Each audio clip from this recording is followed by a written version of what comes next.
10 ఏళ్ల పాప సహస్ర అభంశవం తెలియని బాలిక స్కూల్కి సెలవిస్తే ఇంట్లో ఉంది.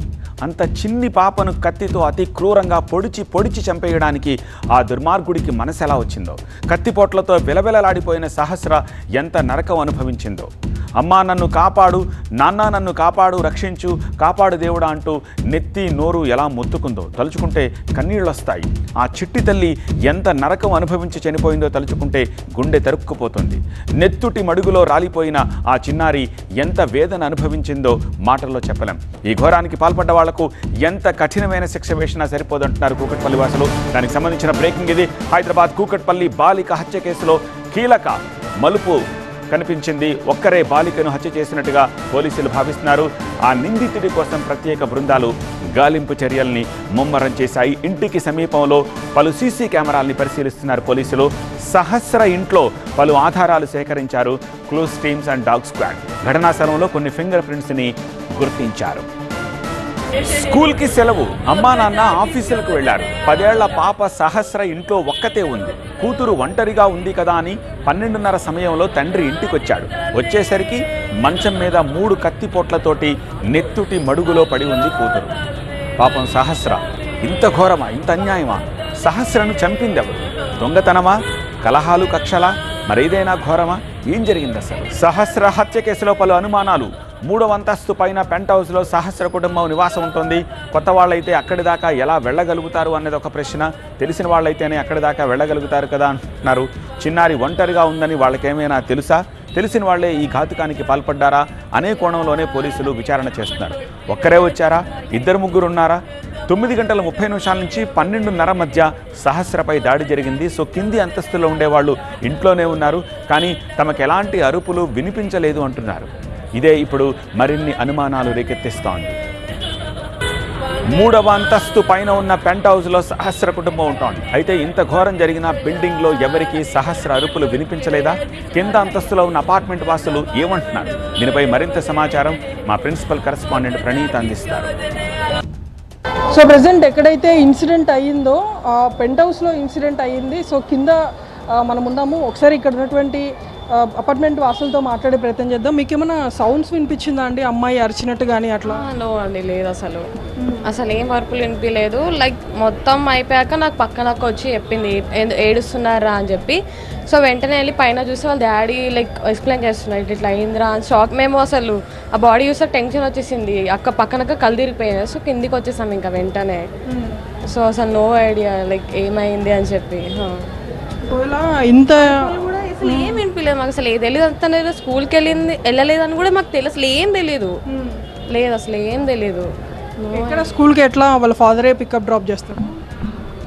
వాళ్ళ ఫాదరే. యాక్చువల్గా అక్క కాల్ వచ్చింది, లైక్ ఏంటి ఇంకా తమ్ముడికి లంచ్ బాక్స్ ఇంకా ఇవ్వలేదు ఏంటి అని చెప్పి అక్క లైక్ రెగ్యులర్గా అక్క చేస్తూ ఉంటారు.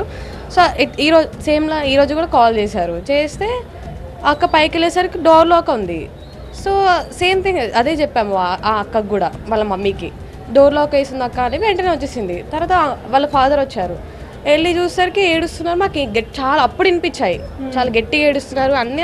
వెంటనే వెళ్ళి చూస్తే అట్లా ఇన్సిడెంట్ అయింది బెడ్ మీద. అట్లా వీళ్ళు ఎట్లా ఉండేవాళ్ళు? ఏమన్నా గొడవలు అట్లా ఏమన్నా ఉంటుండే? మదర్ అండ్ ఫాదర్కి ఫుల్ ఫ్రెండ్లీ. అసలు అట్లేం ఎప్పుడు ఇట్లా అవ్వలేదు. షాక్ మేమే. అసలు కింద ఓనర్స్ ఉంటారా? సీసీ కెమెరాస్ ఉన్నాయా దీనికి? అసలు సీసీ కెమెరాస్ లేవు. అంటే కింద సెక్యూరిటీ ఉంటుందా? లేదు, వాళ్ళు ఓనర్స్ ఉన్నారు కదా. ఓనర్స్ వాళ్ళు మేము ఏదైనా వచ్చి ఇక్కడ వరకు రానిస్తామంటే ఇక్కడ వరకు రానియము. అది కూడా ఛాన్స్. ఆర్డర్స్ ఉన్నా కిందికి వెళ్ళి తీసుకోవాలి. కిందికి వెళ్ళి తీసుకుంటే ఏదైనా వర్క్లో ఉంటే అక్కడ స్టెప్స్ వరకు వస్తారు, తీసేసుకొని వచ్చేస్తాం అంతే. సో పై వరకు అయితే వెళ్ళారు ఎవరు. సో మరి ఎవరు వేసారు ఏంటి అసలు నో ఐడియా. అసలు మాకు కూడా ఐడియా వస్తలేదు. షాక్ మేము కూడా. అసలు ఏమన్నా అనుమానం వ్యక్తం చేస్తురా? నో. ఇట్లా నిన్న వచ్చిందంట బిస్కెట్ అడిగితే అంటే బిస్కెట్ మా అమ్మ లేదు, డ్యూటీ పోయినారు, ఆకలి అవుతుందంటే ఇచ్చింది. ఇక్కడ కింద ఆడతారు పాపం. నిన్న కూడా నేను హాలిడే కదా, నిన్న కూడా కింద ఉన్నారు చూసాను. బ్యాడ్, అది చాలా బ్యాడ్. ఏంది మరి అది ఎందుకు అనేది ఏం అర్థం. ఇప్పుడు దగ్గర 91 నుంచి ఇక్కడ ఉన్నాను, అంటే 35 years అయింది.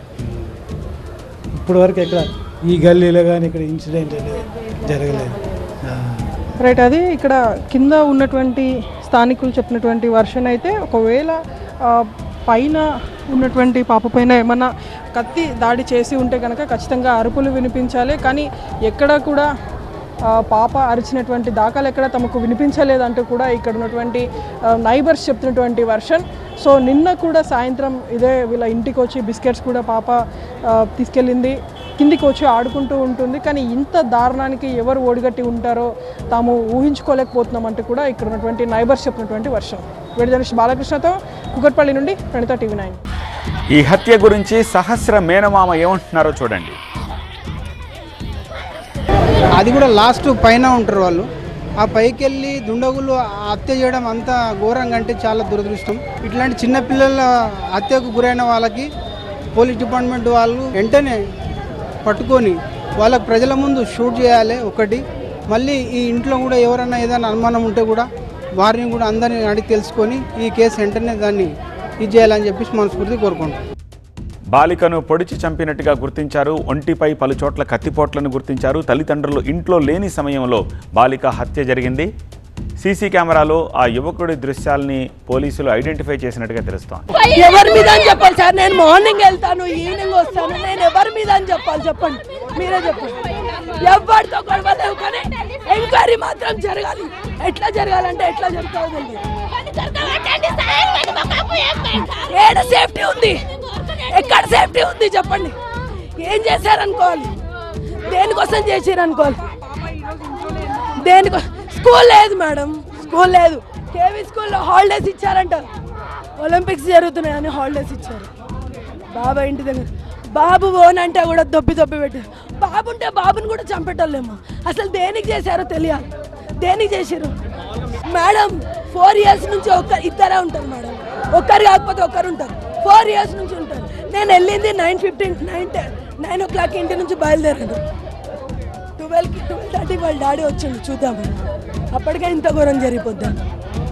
ఎందుకోసం జరిగింది? ఏం తీశారు? ఏముంది? మరి ఇంకేస్ ఏమన్నా తీసుకోవాలని వచ్చారేమో, పాప చూసి చెప్తుందని కూడా అలా చేశారేమో అని నేను అనుకుంటున్నా స్ట్రాంగ్గా. ఇంట్లో ఏమన్నా తీసుకోవదామని వచ్చి కూడా నా పిల్లనేం చేసినట్టు కనిపించట్లేదు కదా. మరి పోలీసులే నిర్ధారణ చేయాలి. ఇంకేస్ రేపు కానీ అలాంటివి జరిగితే దాన్ని బట్టి అన్న అంచనా వేయాలి. లేదు అంటే ఇంట్లోకి ఏమైనా తీసుకుపోయడానికి వచ్చి చూస్తే కూడా చెప్తుంది అనేసి కూడా అలా చేశారో తెలియదు. ఈ సమాచారం అందుకున్న పోలీసులు ఘటనా స్థలికి చేరుకున్నారు. మృతదేహాన్ని పోస్టుమార్టానికి తరలించారు.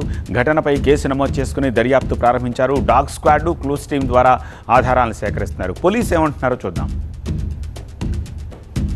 మధ్యాహ్నం 1:10 మా కుకట్పల్లి పోలీస్ స్టేషన్కి ఒక డైల్ 100 సమాచారం వచ్చింది.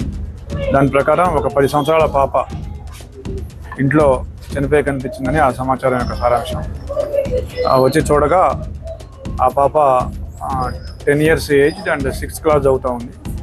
సో వాళ్ళ ఇంట్లోనే మంచం మీద పడి ఉంది. సో ఒంటిపై కత్తిపోట్లు ఉన్నాయి. సో ఇప్పుడు ఆ బాడీ చూసాము. తల్లిదండ్రులు చెప్పే వెర్షన్ ఏంటంటే వాళ్ళు 9 o'clockకి ఇద్దరు కూడా జాబ్స్కి వెళ్ళిపోయినారు.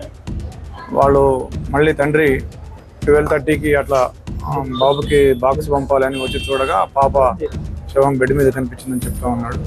సో బాడీని ఇప్పుడు PMEకి పంపిస్తూ ఉన్నాము. క్రూజ్ టీమ్ అండ్ మిగతా వాళ్ళు కూడా వాళ్ళు చేస్తున్నారు. సో పోస్ట్ మార్టం రిపోర్ట్ వచ్చాక మిగతా విషయాలు తెలియజేస్తారు.